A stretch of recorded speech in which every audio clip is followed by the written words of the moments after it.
ఈరోజు మనము ఐవీఎఫ్లో ఎక్కువ నెంబర్ ఆఫ్ ఎగ్స్ కావాలని ఎందుకు చెప్తారు డాక్టర్? అంటే ఇప్పుడు ఏఎంహెచ్ తక్కువ ఉన్న వాళ్ళకి ఎగ్ నెంబర్ తక్కువ ఉందని అలా మనకి అప్పుడప్పుడు మాట్లాడుతూ వింటూ ఉంటాము. సో ఐవీఎఫ్లో ఎక్కువ నెంబర్ ఆఫ్ ఎగ్స్ ఎందుకు కావాలి అంటే మనకి ఒక 12 ఎగ్స్ ఉన్న 12 ఎగ్స్కి 12 ఎంబ్రియోస్ అవ్వవు. ఇండైరెక్ట్ ప్రపోర్షనేట్గా మనకి నాకు 10 ఎగ్స్ ఉన్నాయి కదా, నాకు 10 ఎంబ్రియోస్ ఎందుకు రాలేదు అని కొంతమంది పేషెంట్స్ కూడా అడుగుతుంటారు.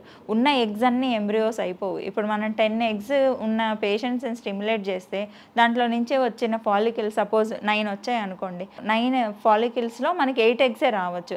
8 ఎగ్స్లో మన ఫర్టిలైజేషన్ వెళ్ళేవి 5 అయి ఉండొచ్చు.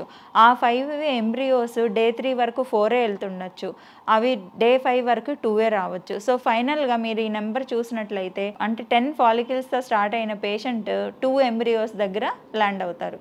సో మనకి ఎన్ని నెంబర్ ఆఫ్ ఎగ్స్ ఎక్కువ ఉంటే మనకు అన్ని ఎంబ్రియోస్ మనకి చేతికి వస్తాయి అన్నమాట. దాని సిగ్నిఫికెన్స్ అది. Thank you.